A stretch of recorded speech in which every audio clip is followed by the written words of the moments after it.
Welcome to another episode of Broadcasting Seeds, where we explore the strange, the mysterious, and the fascinating truths hiding in plain sight.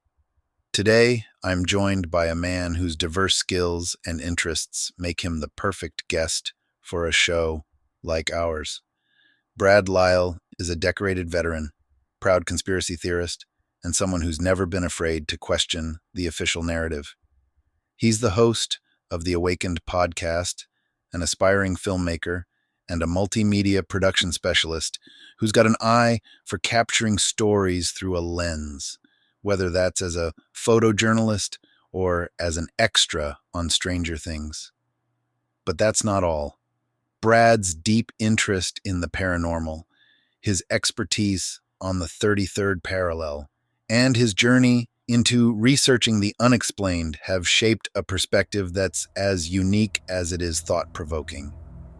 So whether you're here for the conspiracy theories, the paranormal, or just some good old South Carolina wisdom, sit back and get ready for a wild ride. Let's dive into it. This is Broadcasting Seeds with Brad Lyle.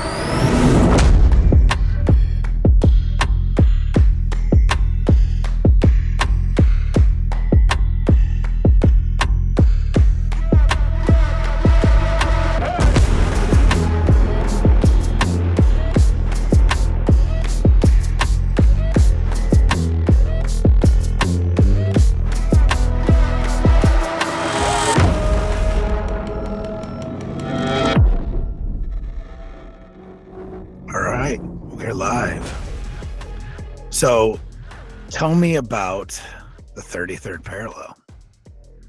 Yeah, dude, thanks for having me on for sure. And being on your platform to talk about this kind of stuff because it's important. The 33rd parallel is essentially a ley line, a main circuit, a transistor of a main circuit, if you will, for Earth, right? And the 33rd parallel goes all the way around the Earth. And I used to say, oh, it's about 80 miles wide. Well, really and truthfully, we don't know how wide it is. The more I see, the more research on this stuff, the more I look into, the more I actually travel along the 33rd, the more I realize that maybe it's an energy strip around the world that's a few miles wider than what I originally thought. Because our numbers, so let me back up. The 33rd degree north latitude parallel north of the equator. Okay, Sorry, I jacked that up. Yeah, but, right. No, that's all good. All right, it's the longitude that goes around the world. I'm sorry, what is it? The latitude. Latitude. Yeah, sorry. And it essentially is, again, it crosses all these places that are like Roswell, Rockwall, Texas, Atlanta, Georgia, LA, the Catalina Islands. It crosses over in Israel, across the Mount Hermon, which is where the fallen angels fell. Again, it crosses the Temple Mount in Israel. It crosses all the war zones that you and I have been to, Iraq and Afghanistan. Matter of fact, the ancient Babylon, Saddam's palace is on like the 33rd degree north and the 33rd degree west. Right. Parallel. So, but it's essentially it's a line of latitude that goes around the world, and I think that's our number on it. But I think that there's a natural Earth number that we don't know, right? It's like much bigger, much wider. And so, like as I traverse it, as I go across it with me and my little brother, we took a camera and we just started going and recording all these different places, man, and these different stone structures in Georgia and all these mounds in Mississippi and Alabama. And we're making our way across the U.S. We're going to eventually stop in Sedona, which is an energy vortex, and we're going to go out to places like Roswell and stuff like that, and just kind of film the area because there's a lot of stuff that people don't know about. Like there's major effigies in this place in Georgia, for example. It's called Rock Eagle Effigy, and it can only be seen from up above.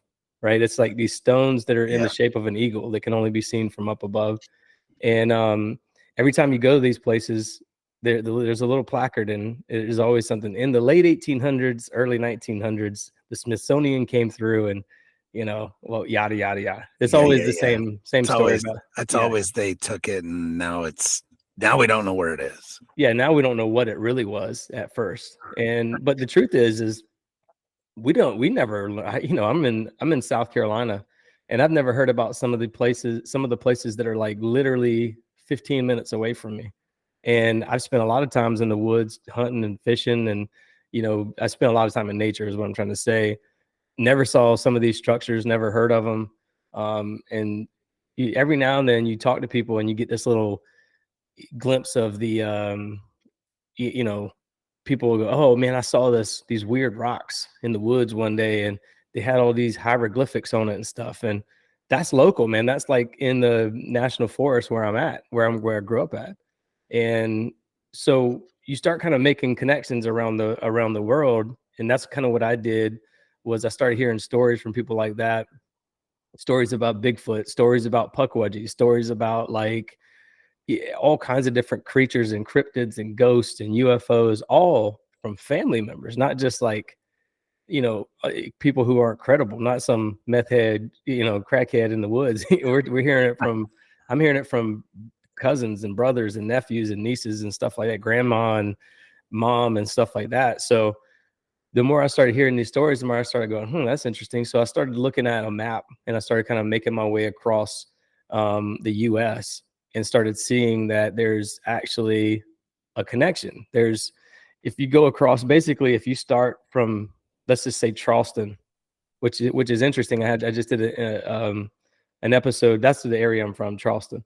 And I just did an episode with Michelle Gibson from, she has a Piercing the Veil of Illusion.com. And she thinks that Charleston is like a central battery for the 33rd parallel. So the 33rd parallel is a ley line, obviously. Yep. And it's a part, like I said, of the circuit board, the energy grid of the world.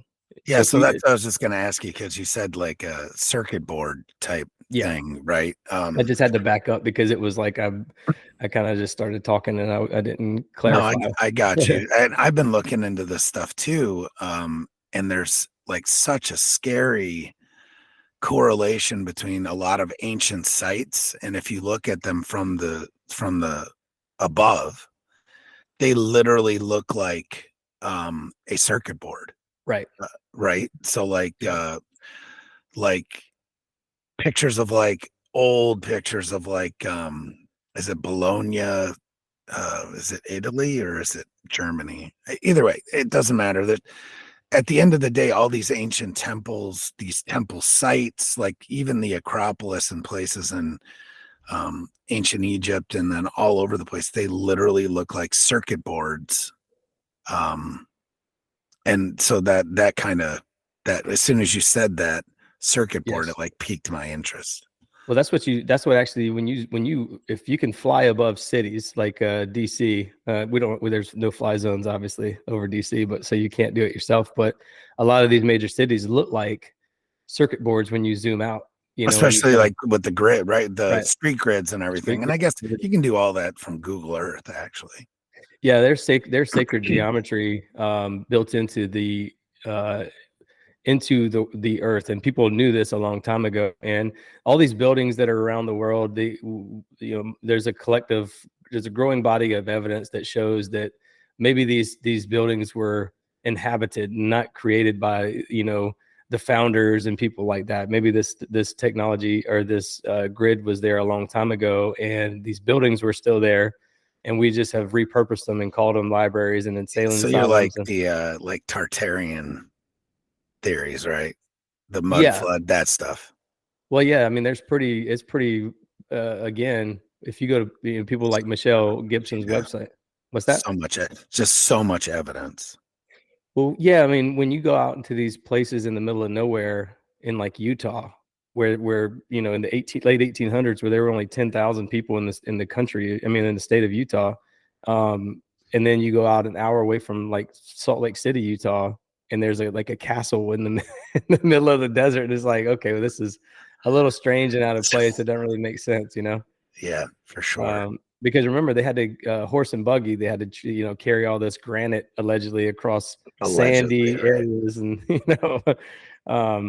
But yeah, that's what I think it is, man. I think we're in some sort of a grid. And another word for grid is matrix. I'm not trying to you say, oh, we're in a matrix. I think Right. that the Earth energy grid is a grid that UFOs use for motive transportation or for motive power, to draw motive power for transportation. So they use it as like a almost like a little track, that they can just, because there's magnetic energies coming up from these areas, these ley lines.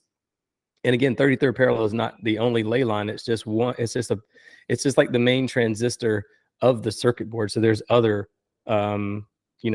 places around the air, or other ley lines around the world that connect. And again, it starts off in Charleston, really, and well, in my mind, because that's where I'm from. Right. So if you start there and you go all the way across the U.S. From Charleston to LA, it connects, and so you're crossing places like the Sitgreaves National Forest, which is where Travis Walton was abducted, right? The famous fire in the sky UFO abduction. You got Roswell, like I said, all the nuclear bombs have been dropped on the 33rd parallel, and so a lot of people don't even realize that Roswell was the headquarters for the 509th Composite Group, which is who dropped the bombs on Nagasaki and Hiroshima. And Nagasaki and Hiroshima was also on the 33rd parallel. It's crazy. Yeah. So yeah. So I was looking to see what latitude what DC is on. I can't remember exactly. The 40th. It's close to the 40th. Yeah, I was gonna say the 40th. There's another line like the 42nd, which crosses like Massachusetts. Yep. Which there's definitely something to this, right? The other one that I had looked that I had run into doing research for this episode is the 37th parallel. And there's a Kentucky or Tennessee area. Yeah, it goes straight across, and it's the when you look at it, it's like just south of Richmond. So I mean, it's actually the 37th parallel. Richmond runs through it. Norfolk's right on the edge of it. Roanoke, Daniel Boone National Forest, Kentucky, all kinds of stuff. Shawnee National Forest. So a lot of these national forests, it's like the 33rd. You were saying that too. There's just a lot of high strangeness going through here. And I guess that kind of says, what is it? But they do kind of seem, these events and these things do kind of seem to, like, if you look at a map where you plot out like certain types of events, they go across the US in like these lines. Yep. And it's definitely like a ley line, right? And we put our longitudinal and latitudinal designations to them, but who knows what it actually is. Well, yeah, you mentioned, like, again, national forest. If you look at the 33rd parallel, I mean, it covers like a ton of national forest. The Oconee National Forest, the Francis Marion National Forest, the Talladega National Forest. It just keeps going. I mean, it's national forest after national forest across that line. There's prisons that are the death row prisons, right? They're all along the line. Wow. You got tons of military bases all located on that line. So it's like no surprise that, again, from Charleston Air Force Base to Sumter Air Force Base to, what's the one in Fort Benning in Georgia, all that stuff. It just goes straight across, man. And that kind of goes back to what I was saying about Roswell, which was an Army Air Base that trained dropping bombs. And so they dropped a lot of bombs in New Mexico at the White Sands Proving Grounds. Yeah. So there was a guy named Bruce Cathy. I've talked about this a lot, but there's a guy named Bruce Cathy. He used to be a pilot out of New Zealand. In the 50s, he started seeing these like UFOs and USOs. And so he kind of became obsessed with, like, okay, what is this? I'm seeing this all over the place. So he started mapping out locally that that these things were basically traveling in a straight line. So he just basically focused on New Zealand for a while. and he was, going asking other pilots. He was asking captains of different ships and boats, and they were all saying, yeah, I saw it about right here in this area. So again, he put it on like a little grid map that he made, and he could make a straight line from it. So he decided, like, oh, well, if these are on a straight line, maybe there's other straight lines. And so he kind of had this groundbreaking, the energy grid is kind of like his baby, I think, right? Like I don't think that he really looked at it the same way I do necessarily, but because I don't think he was looking at it from he was looking at it for like UFOs to travel on, right? But he wasn't looking at it from like the perspective I have was that, like, he thinks that it was called, like, the grid was blown up by a cataclysm. I actually think it was blown up on purpose by like US military or whoever, because again, all of these nuclear bombs were dropped on the 33rd parallel, including one like 5 miles away from where I live currently that accidentally fell. And it's like, it can't be a coincidence that they all fall on the 33rd parallel. So this guy, Bruce Cathy, come up with this new math system. Basically, he was a math genius, and that was all he did for 50 years was kind of rewrite the way math is. There's a secret math that we don't know about, right? There's like this, there's the math we know, and then there's the math that includes like nautical miles and a whole bunch of other stuff. And that's what he kind of figured out along the way. And as he started to figure it out, these different Men in Black type people kept coming to him and would say, hey, you're right, but you don't need to be talking about all this stuff too much, that kind of stuff. And so he would get followed around often. But going back to what I was saying about him with the energy grid. So again, what he figured out was that the harmonics of Earth, which is the natural electromagnetic energy that comes from Earth, and the natural harmonics from the sun, is when they cross, a nuclear bomb has to be dropped at that exact time in order for it to have like a mass effect, in order for it to have a bigger boom, to be amplified in some way. And so he actually would make bets with people, with the president or prime minister or whatever he is of New Zealand and all these other people, that he could pinpoint when the next atomic bomb was going to drop. And he did it within seconds, within minutes, a lot of times. So he would predict it. Yeah, with just using his mathematics system. Again, he has a book called Harmonic 33. He has a book called The Energy Grid. He has a bunch of books about this that you can read. And he spent 50 years studying this stuff. And so what he was discovering was that, these earth energies and these sun energies are basically causing that mass effect, like I said. And so he thought, again, he thought it was like, he was kind of, I think, a little bit naive with his thoughts on that, and just going, oh, it couldn't be our government that's blowing up this grid line, but he did point out, like, the Arizona meteor crater, which is on the 33rd, obviously, the Barringer crater, it's perfectly circle. And he's like, well, that doesn't make sense. If something's coming from outer space and we're traveling through space, that doesn't really make sense of why it's a perfect circle. It should have like an impact angle going into the ground a little bit. And so that was kind of where he started coming up with the idea of the energy grid. And again, he thought it was he thinks it was a cataclysm that caused it. I'm more inclined to think that we were maybe blowing up this grid on purpose. Maybe our military, maybe it was a way to fight against the alien invasions or whatever that was going on. That's the way I think of it, Yeah. So let me ask you a question. Do you follow so this is a slippery slope, right? That I'm gonna kind of head down just a touch. But like, so, because a lot of people, it's about space weather, right? And like coronal ejections and stuff from the sun. So first off, some people get like, are we on a flat Earth? Are we on a sphere hurtling through the universe? You know what I mean? But the reason I ask this is because being in the military, you had to do land nav, I'm sure, plenty, right? At any, at the end of the day, you've got magnetic north, right? And this isn't talked a lot about in our circles per se. But magnetic north has moved something like 90 miles Yeah. however many miles and degrees, right? Yeah. Over the past, whatever. We also know that our magnetic field on Earth is diminishing greatly. It's like way less than it was because CMEs and solar flares are causing, northern lights that they can see in Puerto Rico with like minimal.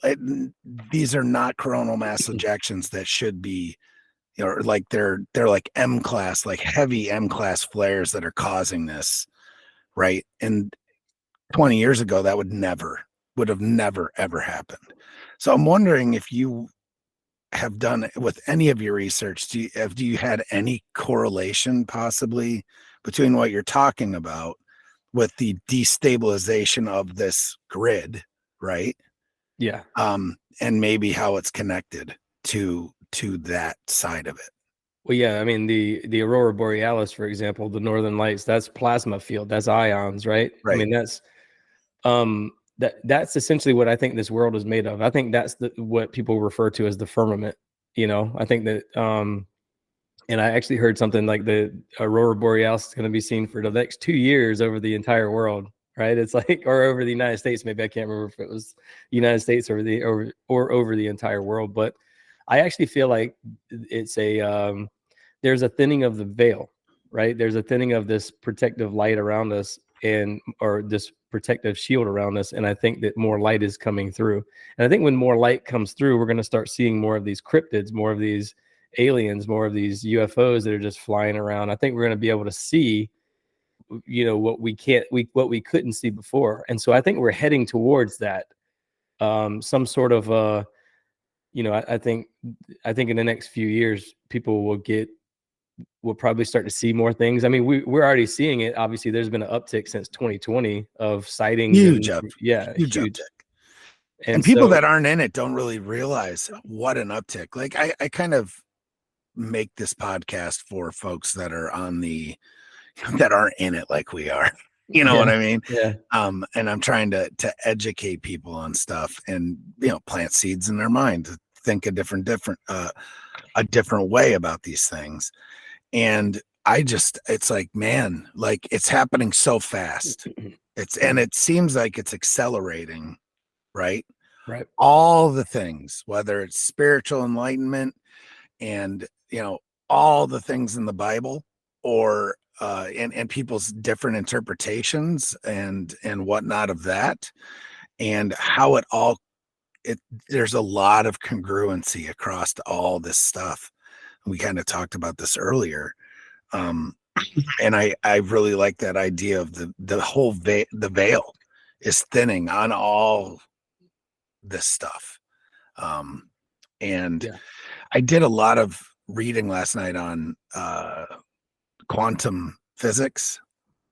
It's good Thursday night reading, and the ideas of string theory and all the things like that. And it's just so, 11 dimensions and what, you just don't know. I mean, technically it's a theory, but there's some different things that just, it all correlates. I mean, it's overwhelming, but I think maybe you're onto something with the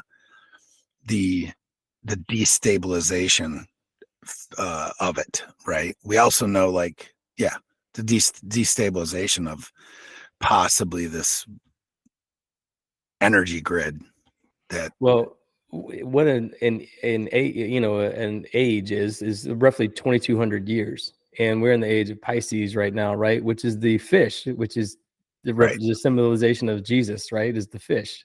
Yep. And so we're moving into a new age, is what a lot of people sort of think, shifting into like a golden age almost, where there's more enlightenment and people are more, there's not a lot of there. So it's kind of shifting from where, the devil runs this world, right? It says in the Bible, the devil's in control of this world. But I think that we're shifting into a balance of, like, there's going to be more good than there is evil. And so that's what the shift I think kind of is. And I think that people who are in charge are probably worried about the mass panic that's going to happen when the veil continues to get thinner and thinner and thinner, and we can just see these things all around us because these things are all around us. And a good example of this would be like I got these dowsing rods, and I don't recommend it for anybody, by the way. I got these freaking dowsing rods, and because I talk a lot about, electromagnetic energy and stuff like that. So people who do, I got a friend who does water, water purification and stuff like that. And he told me, hey man, you can use sticks to find water and stuff. And he showed me how, so I bought these dowsing rods, and I figured it's also known as water witching, by the way. Yeah. So, Right. So I bought these dowsing rods. I walked out to my yard. We just built a house, so I knew exactly where the water was, the pipe for the house, the water that flows from the city to our house. And so I knew where it was located. And so I used the dowsing rods, and I walked across the where the water is, and it crossed. So I was like, oh, okay, it obviously is picking up on this energy, right? This earth energy. I'm sorry, not the earth energy, but the water flowing. Because the water, by the way, is a conductor for all of these paranormal things. Every time you see paranormal entities, or they're always in swamps, they're always near flowing water, and that's true for. Excuse me. Sorry, I had to clear my throat. But that's true for places like Skinwalker Ranch, which has been proven that there's water flowing underneath the actual ranch. So anyways, it crossed whenever I walked over the water pipe. And so I backed off. I had my son go out and try it himself. My 8-year-old son, well, he's 9 now. He walks over it, and it crosses. He's like, oh, that's so cool. But then he started to say things like, oh, this is evil, man. This is demonic. Kids are pretty open to that kind of stuff all the time. And I was like, maybe you're right. So I stood to the left of it. I mean, to the right of the pipe. And I had the dowsing rods facing the house. I'm looking at my house, and to my left is the pipes. And so I saw this girl on like Instagram who talks to these divining rods all the time, right? And she asks it questions, and it answers yes or no. It crosses for yes, and it opens for no. Right. So I figured I would ask these things to see if it was a bull crap or not. I said, okay, where's the water at? And it literally like pointed to the left, showing me where the water was. Okay, and I was like, oh shit, dude. So like so I straightened them up, and my son was like, oh man, this is bad. And so I said, well, let me ask. This is all bad. So I said, let me ask it real quick. So I asked the thing, I said, is this good energy or is this bad energy? And it crossed and it said yes.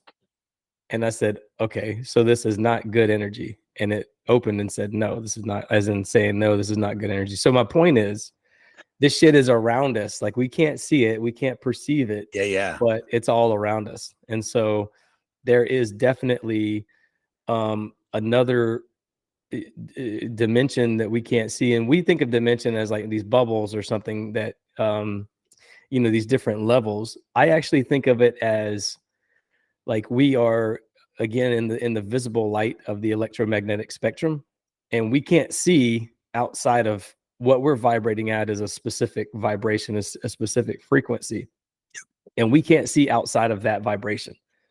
And so there's, if you like X-rays and UV rays and stuff like that, that's vibrating so hot and so fast, we can't see it. It's real, it exists, but we can't see it. We can't even interact with it. It's vibrating so fast.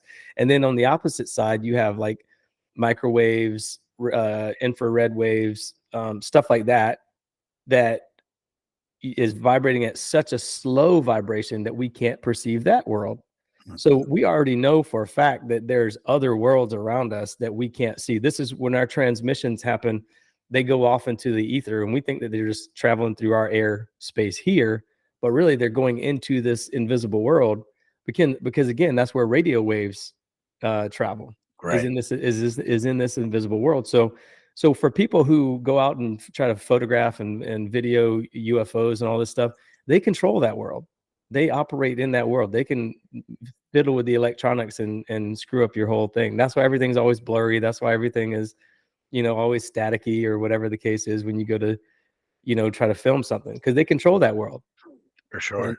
And so again, when we talk about dimensions, I think that that is a good place to start, is the idea that there are things, we vibrate at a certain frequency, and everything in this realm that we're in vibrates at a certain frequency, and then everything outside of that realm vibrates at its own frequency. So there are probably creatures that vibrate higher, and there are probably creatures that vibrate lower. We just happen to be the creatures that vibrate at this, and so is animals, and so is bugs and whatever else. We vibrate at this. We're made in God's light. We're made in God's image, right? We're hue, Right. Hue, man.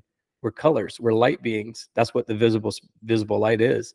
And if you think about the sun to me is God's light, and then the ionosphere, which is the aurora borealis area, is the firmament, but it's also a prism.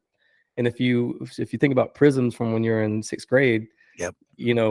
White light shoots through it, a prism, and then refracts into the colors. So that's actually what I think we are. I think we're fractals of light, color. We're color. We're like rainbow people. Yeah. Well, beings, like you know what I mean? we do know that we're all energy, right? Yes, I mean, we yes. are for sure. Every cell in our body is like a little reactor.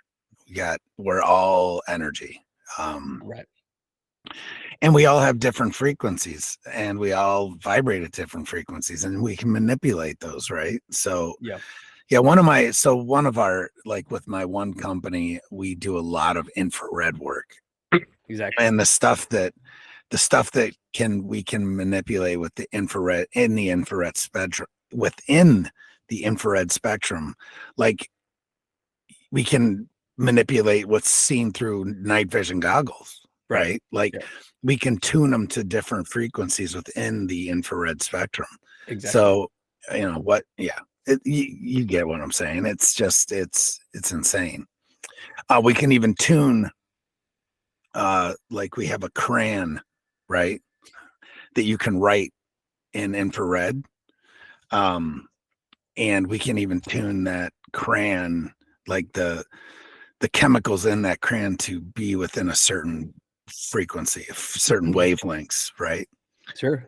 So it's crazy. Well, that's just it. I think, and really, and that's just light. That doesn't even talk about sound, right? Yeah, right. We're not even talking about sound, exactly, because sound has another.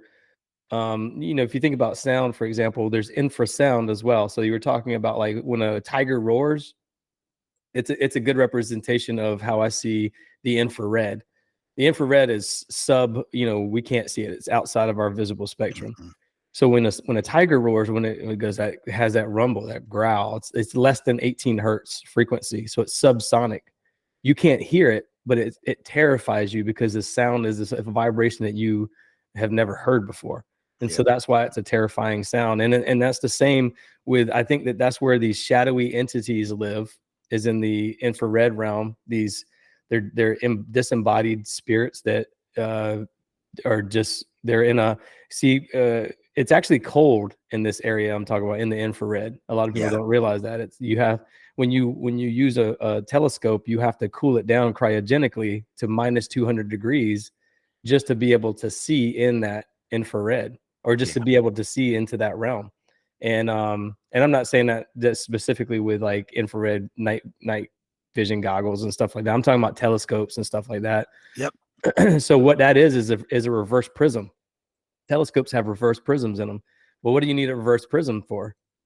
So you can reverse this prism that we're living in the prism now, and you can reverse that prism and see on the other side. And so when they're looking into space, I actually think they're looking into the unseen world around us that they can't see. I don't think that they're looking up into outer space and they're seeing nebulas and all this stuff. I think they're looking inward, like into the world around us. And there's evidence of that when you look at like the Goldstone Communications Center in California, which is on, it's like the 34th parallel or something like that. It's close, right? Yeah, it's pretty close. And by the way, it was featured in the movie Close Encounters of the Third Kind, which everybody knows that J. Allen Hynek was one of the on-set, producers, I guess, for that show. He was the one giving Spielberg all of the guidance on that show. Right. But so anyways, Goldstone is the Earth to Space Communications Center, right? A lot of people don't realize this, but right before 9/11 happened in February 2001, the FCC went to Congress and they said, hey, we basically need to be in control of the 33 gigahertz signal from Earth to space. And they're like, they got permission, and it was like, oh, it's for DoD purposes. And so, and they said that it's for DoD purposes for something in the future that's going to happen. That's a big event.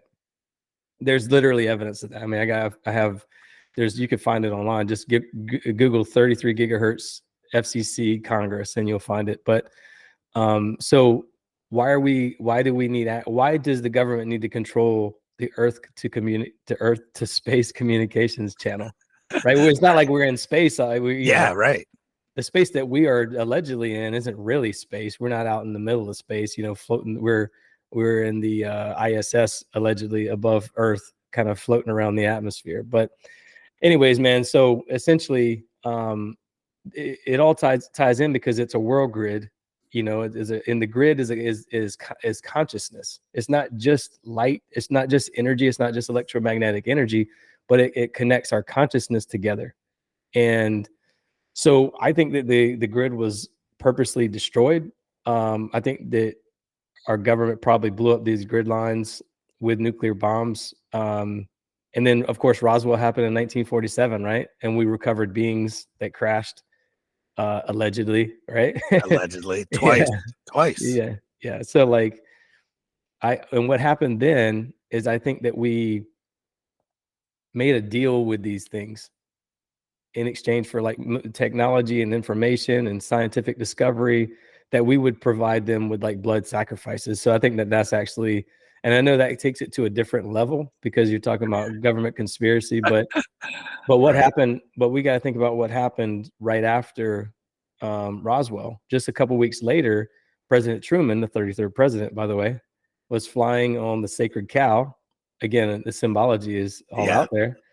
The sacred cow is Air Force One. Basically, it was the first Air Force One, and he signed the National Security Act or the National Defense Act. I can't remember which one it was. National Defense Act, it was what created the CIA and the Air Force and all these other different entities. So, I think again that we provide, and since then we've gone to the moon. We've gotten cell phones. We've gotten this massive jump in technology all of a sudden.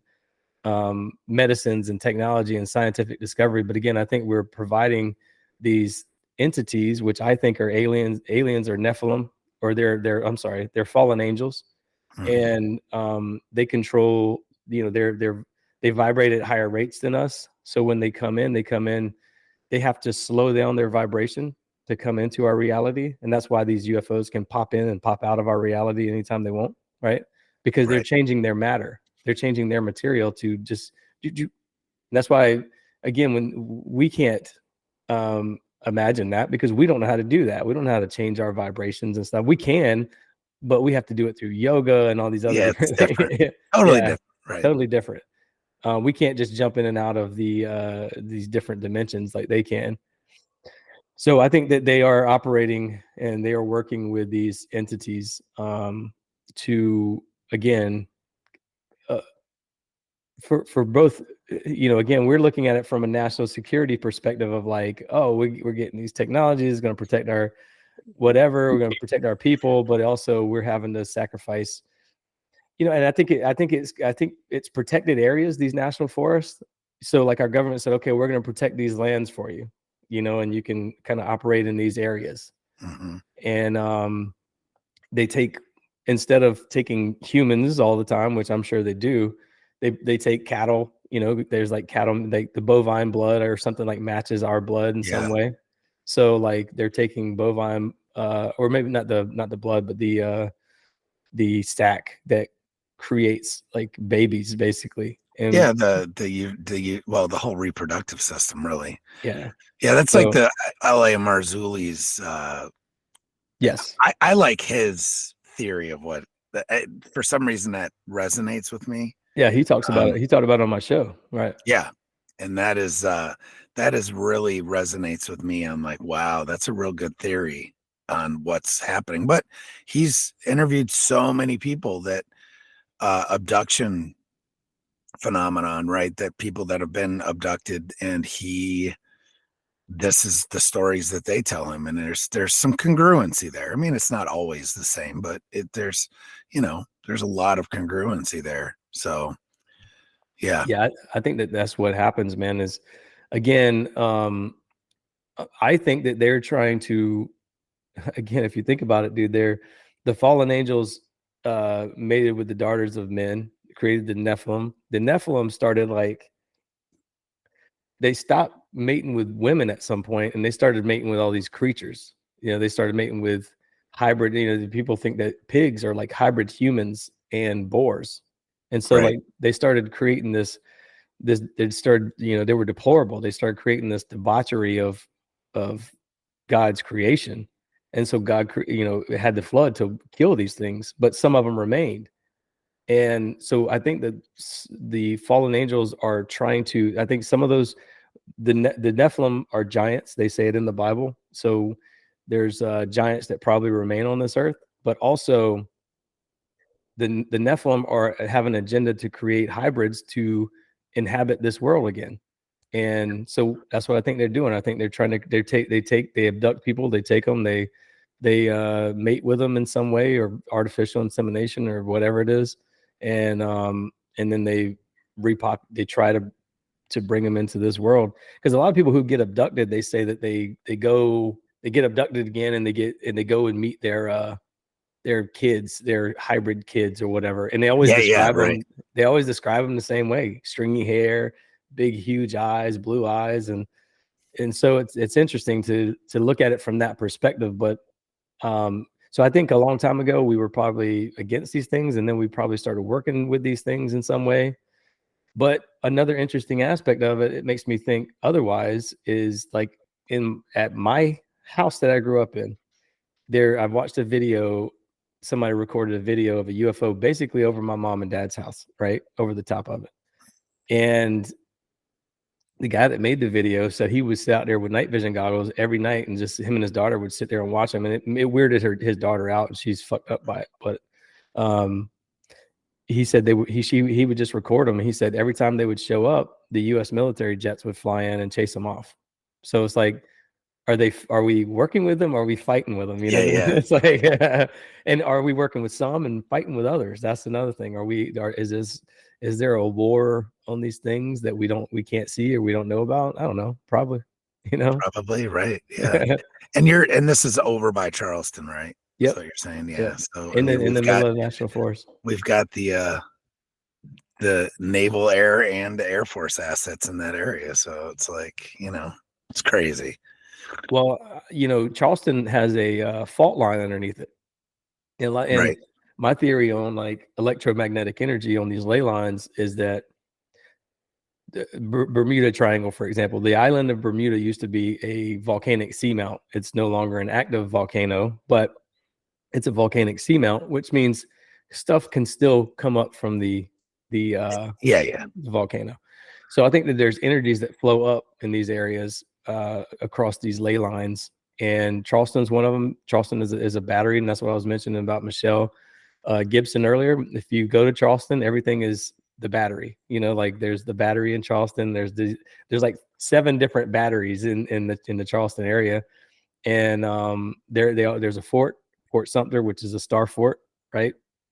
And Michelle thinks that it was a major battery for the Earth grid, and that it was blown up in some way. Again, this goes into my theory on ley lines, because Charleston is on the 33rd, and it just so happens to be that the Freemasons headquarters of the 33rd degree Scottish Rite Freemasonry is located in Charleston. Right. Yeah. So like there's tons of stuff, dude, just one thing after another that connects all this stuff. That's and insane. I'm just sort of touching on a little bit of it. I mean, again, if you go across the 33rd, dude, you're going to see like, and my brother and I witnessed it. My little brother was kind of like, he was just willing to go with me just to kind of get out and do something. But then he started seeing this stuff, and he's like, whoa, dude, something weird's going on for real. Because it's all these stone structures, man. And these things that are out of place, these rocks and these boulders that are just in the middle of the woods that are flat, everything else around is flat. And then all of a sudden you got what looks like a temple in the middle of the woods or a pyramid or something buried Yeah, underneath all the right, trees. right. and- No, absolutely. Because you have that up. You have that up in New England here too. I did a Right. episode about the like dolmens and these. I don't know what to call them. They're stone, like monolithic stone structures, but Right. they're like little caves, right? But they're aligned with like you know, the sunrise and the solstice and certain different things, and those are scattered all the way across Massachusetts, and even into upstate New York where I'm at,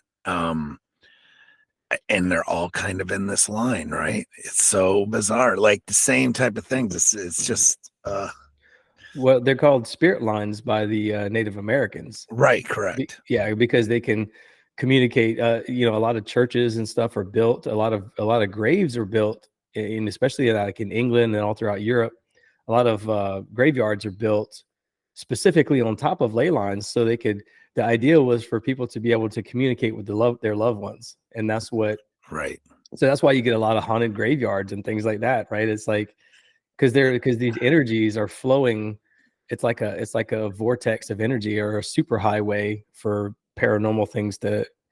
But again, I don't think it happens like every day. It's not like an everyday occurrence. I think it's Right. something that when certain times of the day, like I mentioned, the sun and the earth. I mean, Yeah.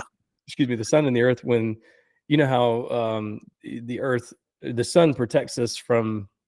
I'm sorry, our magnetic field, our magnetosphere protects us from the earth, from the sun's rays, right? And so what happens and when it changes, so it's constantly pushing on top of each other. And when the sun changes from, at the end of the day and the beginning of the day, that's when you get the highest amount of activity for paranormal stuff. That's when hunters see things in the woods, at 7 o'clock at night when it's getting dark, because things are starting to change over. That's when my mom had seen some stuff in her backyard, right when the sun was going down. And the reason why is because when the earth shifts and the sun shifts, then we don't get that protection from the magnetic field anymore. And it causes like a breakdown that these things can kind of seep in. So I don't think it's every day. I think it's like certain times of the day. I think it's when certain energies are flowing. I think there's always electromagnetic energy flowing in these areas, but I think that they kind of flow out more at different times of the week, different times of the day, different times of the month, whatever the case is, different times of the year, like the winter and summer solstices, for example. And I think that that's when people kind of gather. I think that's where a lot of ceremonies come from, where they kind of gather to honor the dead and things like that, like October 31st, right? That's when people think that they can communicate with their loved ones the most. And they're probably right. There's probably like this area where there's higher than normal electromagnetic energy that they can sort of, which is again this, and it makes a lot of sense to me. Obviously, because I read about this stuff and I studied a lot, but like, what happens every time someone, you can drive through an area. My mom did this one day. She called me. And she was on the phone with me, and she's driving home. She does that a lot when she leaves work, just 'cause she's got a long drive. And she got through this one area, and it's an area that has a lot of springs. Like the road is real bad because the springs tear up the road, right? Again, the water flowing underneath is always A thing. It's thing. always a thing. Yeah, it's like a driver or conductor for this paranormal activity. Well, so she drove through this area, which is right near our house, again in the middle of the national forest, which is well known for a bunch of springs and stuff, messes up the road. She drives through the area and she's like, what the fuck? She's like, I just came through this area. She's like, literally, I just passed this and now I'm passing it again. So she had like, it's like a time slip or something. Right. It was like a time slip for her. She slipped into a different dimension or something. And it was, but it was maybe a different version of this world or something. Or maybe it was just like the magnetic energy kind of, how when you put your phone near like something that has a lot of magnetic energy, it kind of vibrates and it shifts. Or you'll also hear sometimes the audio. You'll hear the blah, blah, blah, blah, blah, blah, like it's like the audio of the waves coming off of things, right? Yeah, it doesn't really do it now, but because things are shielded. But it used to be really bad when you would put like a phone next to speakers, right? Or a magnet next to like a hard drive or something like that. Yeah. Yeah. So that's what happens is we're electromagnetic beings. And so we have a electromagnetic field as well, a torus around us. And Yep. when we go into these areas that are higher than normal, it's kind of disorienting. It kind of throws off your whole because the electromagnetic energy is what stabilizes us in this. Is what stabilizes our frequency in this realm. So anytime you shift that, it kind of alters it in a way. And Well, that was so- one of the conspiracies with COVID.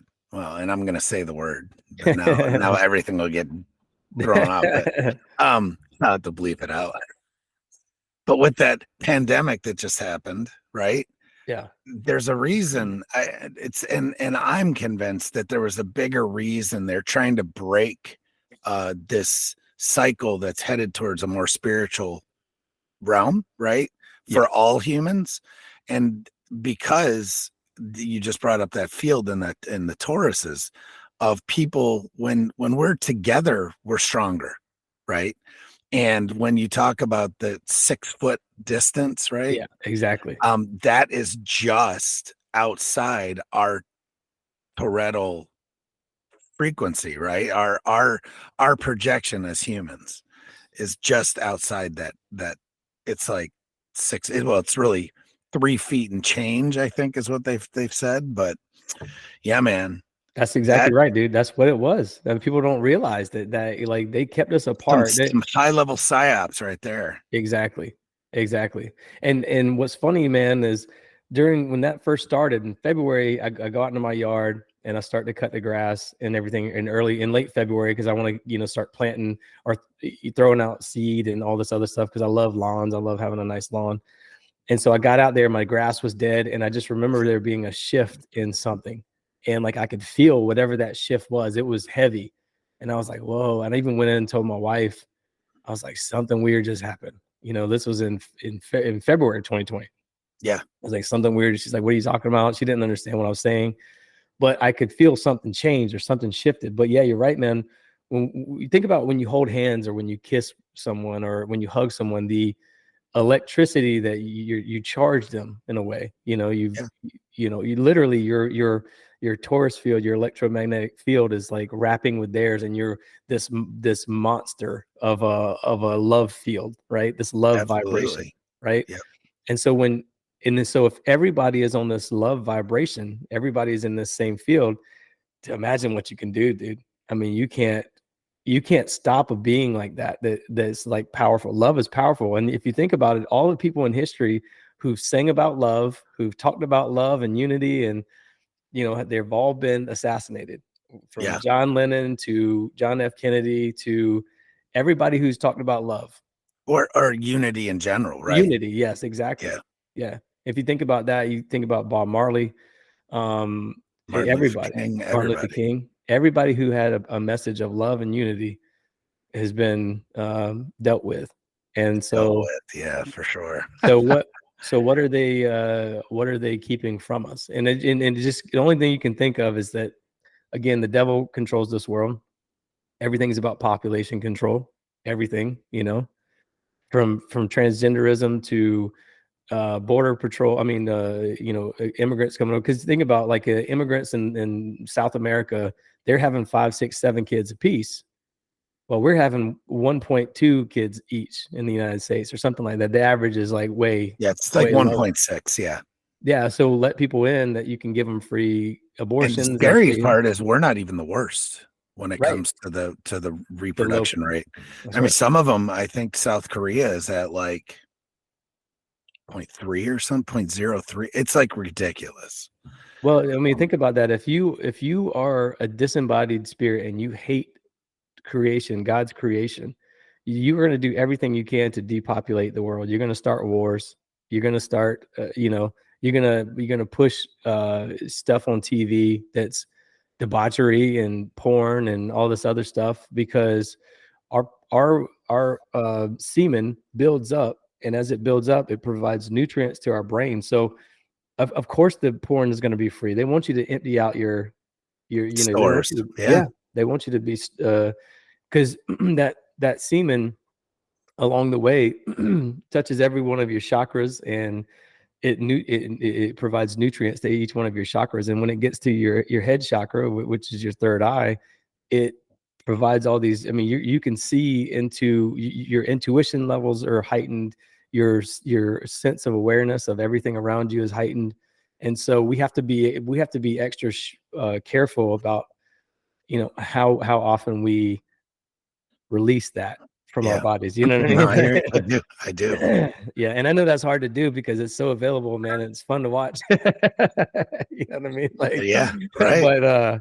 But we have to understand that it's a war on us. It's a war on It's the seed war. Yes, exactly. It's a broadcasting seeds war. You know what I mean? Yeah, man. No, for sure. I get it. That's yeah, man. That's a great point. Yeah, and it's the Malthusians versus the Adam Smith economics. Malthusians believe that, in population control, we're not going to have enough on Earth to sustain the populations of the future. So what did they say? The Mollies versus the Lucy's? I don't know what that is. Something like that. It's like the Malthusians. They've shortened it. They call them Mollies. Oh, really? And then there's the Luciferians that they call the Lucy's. I swear I heard this on a podcast, and I'm trying to remember who it was. I'm trying to remember who it was. Yeah. It was like it wasn't Dave. Oh God, might have been Clint Russell. Somebody, I don't remember. But either way, they were talking about the Mollies versus the Lucy's. Not to cut you off, but go ahead. No, that's Malthusians.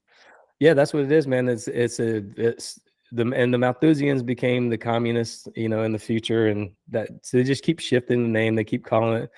They shifted it to socialism, then they shifted it to now it's the modern day liberal or whatever you want to say. It's like, but if you think about that, with the Mollies and the Luciferians, they're the enemy of my enemy is my friend. That's right. Right. So they're totally in league together right now. Well, I was just going to say that it's not just liberals, by the way, it's Republicans for sure, because they all have the same agenda, man, which is like ridiculous. They serve a different God than us is all it is. Yeah. That's the bottom line. They serve a different God than we do. We serve the creator, the source, the light.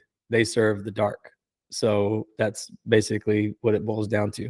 And but the connection to all of this again is the grid line, man, is the energy grid. That's the central nervous system of our consciousness, is the best way I could put it. And I look at the 33rd parallel as that. It's, I obviously I don't have a full grasp and understanding of what it fully is, but because I don't think we'll ever really know unless we can just see these things one day in the future. But my intuition, my sense, my abilities to, when you go to these places again, you'll see what I'm talking about. You don't even have to like, that's why I'm going to be doing a documentary on it, because I'd rather people just see it rather than me explain it, because you can explain an effigy in the middle of the woods. You can explain pyramids underneath the lakes and stuff, but you can't explain it to someone unless they see it. And so I'm gonna start doing more video podcasts too, to be able to show people what I'm talking about versus just running my mouth about it. And because it just sounds. I heard you in a while back talk about that you were gonna do like a documentary about this 33rd, and is that real? Are you working on it? Yeah, that's what I said. With me and my little brother, we were doing it. We made it as far as Alabama, and we'd filmed some stuff. But dude, there's so much that you could just in Georgia alone. We didn't even get 50 miles into Georgia, and we were there for 2 days. And it was like every time. That's amazing, dude. When you get in the woods, you got these hunters and stuff that, hey, Bo, go around the corner, and there's some crazy shit over there you can see. And right. Like, you can't even get very far. And we didn't even start in South Carolina. In South Carolina, there's a lot of shit that we can do, but our goal was to make it all the way out to California first and then come back. And but we got as far as Alabama. It's like, all right, maybe we need to like reconfigure these travel plans. And so we're gonna make another trip out to like Arizona and stuff. And well, New Mexico is going to be huge. Yes. I think. Now, what was it? I thought I heard you say, is there giant white crosses across the 33rd? Yes, there is. Yeah. And that starts in South Carolina on the 33rd. Yeah. Who built that, or what's that all about? Do you know? Well, so really, I don't know. There's a group of people that fund these giant crosses, but they all look exactly the same. And you can go as far as like Louisiana is I've seen people have sent me pictures from like Texas, but the white crosses look exactly the same. And you would think that like, okay, if somebody was just putting these up randomly, they would all have different shapes, sizes. Right. They all are built exactly the same. It's like there's a Mhm. manufacturer of these or Correct, and something, that's right? weird. Right. Yeah. But I And wonder so, what that's all about. I gotta dig into that. but That's it starts in so it starts in this city called Lake City, which is near me. That Lake City is the home of Ron McNair, who was an astronaut on the Challenger. So but it wasn't, it's not, that's just not the only oddity out of that town. In that whole area, there's a lot of just again, you got to think in the small town in South Carolina, in these little small towns, we have people who are Nobel Prize winners. We have people who are former first round draft picks. We have astronauts. This is out of like one little area. yeah. So it's like Again, this abnormal amount of successful yes, people yes, in a little area, right? yes. And conversely, there's also an absurd amount of deaths and strange deaths. So there's two factors going on here. So growing up, man, I've lost so many people. It's unbelievable how many friends and family and stuff I've lost to weird, strange accidents, from electrocutions to um, car crashes to suicide to, it's just an abnormal amount of, like, I've lost a few different girlfriends, 4 best friends, tons of family members. So I can literally, and that's in a town of like 1,500 people.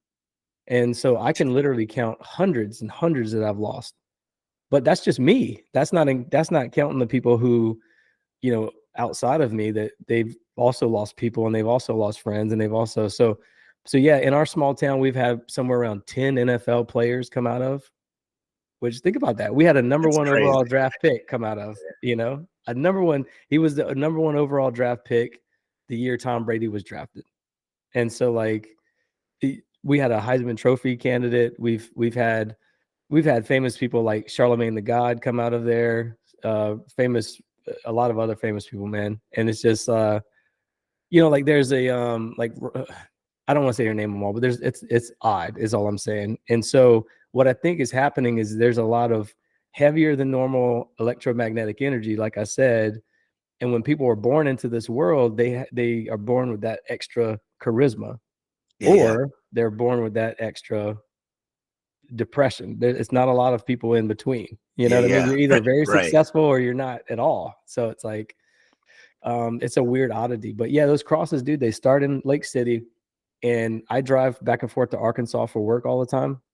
Me and my family just went to Louisiana for something, and just stay on like I-20, I believe it is, and just stayed after every state you go to. There's just giant crosses. There's a lot of them in Georgia, obviously some in South Carolina, but Mississippi and Alabama, it starts picking up. There's tons of them. And then Louisiana, I've heard people as far as Texas. I've seen pictures of some in LA, and I feel like I saw, because my grandma used to live in Arizona, and I remember driving the southern route across the country, but we didn't hit the southern route until through Texas. And then I remember seeing one in New Mexico, somewhere around White Sands. right. And then I feel like I saw one in Arizona as well. This is when I was younger, though. The only two things I can think of what they are markers for something. Like people don't realize this, but 33 degrees is the freezing point for water, right? So Right. that's an interesting annotation. So if there is an event where there's a cataclysm and the world freezes, there's this theory that anything less than the 33rd degree parallel will be okay, because it's in a different temperature. Some day after tomorrow stuff. Right? Yeah. So I think two theories. Maybe one is they're markers for something like that, and then two is that Christ was crucified on Calvary, which is on the 33rd. 33rd, right? Yeah. So there's a lot. Again, if you go across the pond and you start going through the Middle East, Kabul, Afghanistan, Iraq, or Baghdad, Iraq, Damascus, Syria. Well, the fact that Mount Hermon is on the 33rd is crazy. Yes, Temple Mount. And, yep, all of those. So it's technically what the Garden of Eden, or at least what is considered possibly the Garden of Eden. Yeah, and NASA has not NASA, I'm sorry. NATO has a base on the top of Mount Hermon. So it's which is just shady. NATO, the UN really, right. Which is all just why. I mean, peacekeeping, because it's the Golan Heights, I understand, but it's a little, So I spent a year in Egypt. I've been there when I was in the military as part of the what's called the MFO. The multinational force and observers. It's a mission in Egypt. It's basically you sit on the Egyptian-Israeli border to make sure that they're not shooting at each other. Right. Gotcha. Yeah. And I got to go to Mount Sinai and some just the pyramids. I got to go to a lot of places there, and that place will open your eyes, man. That's what I've been there too, and I've to the pyramids, and I always tell people, I'm like, you don't know the sheer size of this thing until you get up to it. It's something else. I mean, it is, but you're like, this is not what they say it is. Like just looking at it, I was like, nope, that's not it. Yeah, and I think they those things harness the energy of the earth. Like that's pretty much. I think that's pretty much the scientific consensus outside of science. Is like, these things are batteries somehow. These things somehow, right? Yeah, for sure. So I think there was a guy who built a pyramid in like another country, like in Europe somewhere, and he wanted to see if the shape of the pyramid and everything had any effect on the land, and it actually did. It helped his grass grow thicker. It helped his food grow taller. So just having a pyramid nearby, it was enhancing all of his products. And you actually, I mentioned going across the 33rd parallel. The Georgia Guidestones are on the 33rd parallel. And when you go there, everybody... Did we say were on the 33rd parallel? Yeah. Well, it's in the highest point in Elberton, Georgia, which is like on the top of a hill, basically. And there are people, I asked people in the area, what they thought about the Guidestones. And one lady said she'd been there 50 years. And she said that when the Guidestones were there, they gave off an energy that helped grow things, because she's a farmer. Her and her husband are farmers. And so they're kind of like us. They're kind of into the woo-woo stuff. And they would plant crystals in the ground, and the crystals would so the Georgia Guidestones would charge the crystals, and the crystals would charge the crops. And so because weren't they made with a certain type of rock? The granite or something? Yeah, it's a type of granite, and I can't remember exactly what that word is. And of course it escapes my brain right now, but there's all these places like Rockwall, Texas, man. Like I said, that's on the 33rd. That's where the 4 of the 5 red heifers came from for the red heifer ritual, which is and for those who don't know, the red heifer ritual is a sacrifice that's going to happen soon. Israelis are going to sacrifice a red cow. May have already happened for all we know. It hasn't. I had a guy on my show. I recorded with a guy named Mondo Gonzalez, who wrote a great book. I know who that is. Yeah, he wrote a great book called The Red Heifer Rituals, and we talked a little bit about it. And no, they have not done it yet because of everything that's been going on. But they do have the red heifers over there, and there's 5 of them over there. 4 of them came from the 33rd parallel. Again, it shouldn't be a coincidence that over and over and over you see the same theme. And by the way, most celebrities come from the 33rd parallel. And I'm not just talking about celebrities normal. I'm talking about like Johnny Cash and Elvis and Marilyn Monroe. And like, if you look at the 42nd parallel, which we were talking about earlier, Michael Jackson, like a bunch of other people came from that parallel. Yeah. So it's a very interesting tie-in with the parallel, with the ley lines. And that's crazy. Yeah, dude. Isn't Alex Jones from Rockwall? Yep. Alex Jones is from Rockwall. You got people who are movers and shakers, man, that literally changed the course of history. Martin Luther King Jr., even Oprah, if you can look at it like Oprah, and Kanye West, and James Brown, and like Hank Aaron. Dude, I can just name them. James Earl Jones, who just recently died, he came from the 33rd parallel in Mississippi, I believe. So think about it, dude. That's like, we're talking about the biggest, just an exorbitant amount of folks. Yeah. That's crazy. So, but yeah, Yeah, man, my first podcast was birthed on the 33rd parallel. Now that I think about it, was it really? yeah, in Atlanta, Mm. in Centennial Village, there, Centennial Park, whatever. It's the remnants of the where the big Ferris wheel is in Georgia, in Atlanta. Yep. And I was laying in that park at night, me and a buddy of mine, and man, that's where the idea popped into our heads. You're smoking cigars, laying in the park. So our hotel's right across the street. It's crazy. Perhaps not And an accident, perhaps not an accident.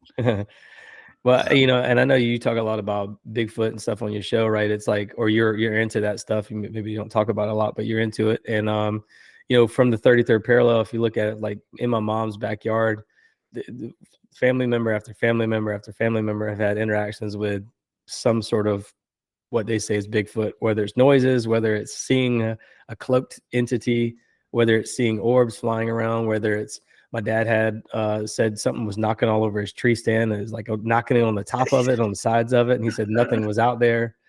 Right. And so, from my mom called me one night at 1:30 in the morning and she was like, look at this. And it was like a UFO hovering over the trees right in her backyard in that same area. So it's like, all these little things, man, that's what sparked my interest. When people started telling me these stories, my brother started telling me stories at his house, and he still has them every day. He has something crazy happen in his house, from things opening the shower curtain on him to, his neighbor seeing a puck wedgie to giant owls in the yard to all kind of stuff. Like my brother's house is crazy. So I'm starting to believe too, like the 40th parallel, like there's something there as well. Sure. Because especially when you talk about Sasquatch, two of the biggest areas, at least on the East Coast, where you have incidents are on the 40th, in Eastern Pennsylvania or Western Pennsylvania and Ohio, right? Mhm. Like around Pittsburgh and all the way over to, not quite to Columbus, but in between there. And it's just like, it's just a lot. There's a lot going on there. So yeah. And I was talking about these fault lines earlier where I think, a lot of telluric currents is what they're called. There's the electromagnetic energies that come out of the earth. Yeah. Tennessee, Knoxville, Tennessee, they have the CERN of Tennessee, which is the Oak Ridge National Laboratory. And they're situated on a major fault line as well. And so that whole area is dogman encounters and, UFO encounters and all these other cryptids and stuff. So it's interesting that these ley lines always tie into the cryptid world, Right. For sure. That's just crazy. Well, all right, my friend. I know, well, I'm looking at the clock. You've got something to go do here in a little bit. So, right. But at the end of the day, I really, really appreciate you coming on. I mean, I could probably sit here and talk hours. I know, but tell everybody what you got upcoming, and then give us all your info and the best way for people to check you out. Yeah, I've mentioned a few. Thank you again, man. I appreciate you having me on. You can find everything on theawakenedpodcast.com. That's just the easiest way to get to Spotify and Apple Podcasts and all these other things. I just released an episode with Michelle Gibson about ley lines and the old world order, central battery of Charleston and stuff like that. So if you want to check that out, you can. That was my first video episode I've done. So I'm going to start doing more videos because these things should be more of a learning experience for people. So I can have guests on now that are going to share stuff, and then we're going to actually be able to see what I'm talking about versus saying what I'm talking about. So look for more videos to come out from me. And again, I have a background in photography and web design and stuff like that. So I am going to start doing more. I feel like that's the direction I want to head in, is to do more films, more little, even if it's just little films of like, and I don't even like to use the word films. I just say movies, right? Yeah. Movies of, just documentary style videos of people telling their stories of near-death experiences, DMT experiences, and even stuff like electromagnetic energy, like showing how magnets, when you put a bunch of beads, magnetic balls, they start forming the flower of life, because that's their torus field creates this natural spiral of energy, which is essentially the flower of life. So I want to start showing more of that in my videos, and that way I can, instead of talking about it, I can demonstrate it. But yeah, doesn't the flower of life have 33 petals too? Yeah. Well, that's from the top view. Yeah. But it's actually a geometric shape that's crazy. If you look at DNA, I think DNA has like 33 strands of that circle each other or whatever. And so it's all interesting, man. There's always the tie-in, 33 vertebrae. There's always the tie-in for everything with 33. Yeah, it's interesting. But yeah, man, thank you again for having me. Like I said, I can talk all day. I'm going a million miles a minute right now, but for those who are interested, I slow it down a little bit on my podcast because I'm not that good of a host. I'm pretty good at talking on other people's shows, but I'm not that good of a host. But you can still check it out, and you can listen to my amazing guests. They're amazing. I'm just very terrible. So if you can, grit your teeth and bear with my nonsense, then you're going to get something out of it for sure. I wouldn't say that at all, but yeah, either way. So yes, we thank you again for coming on, and I really appreciate it. And we'll see you soon. All right, buddy. Take care. Thank you. I got bad thoughts that make my mind scared, hold me hostage, and they don't fight fair. Who gon' pray for me and wipe all my tears? Who gon' save me if you not right here? Move this darkness and make my sight clear. Take me your way, cause I don't like here. Ghosts of my past, they feeling the night air. Wake me up, I'm trapped in my nightmares. Wake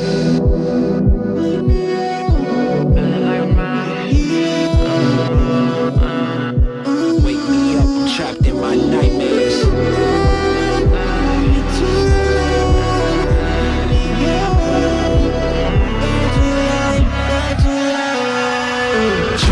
Drowning, I'm off the deep end. Apparitions of all my demons. All my thoughts are committing treason. All alone, who gon' hear me screaming? Manifestations of my fears, regrets that stretched out for light years. Can almost touch the light, homie, it's right there. Body free but trapped in my nightmares. Wake me up, don't let me drown. All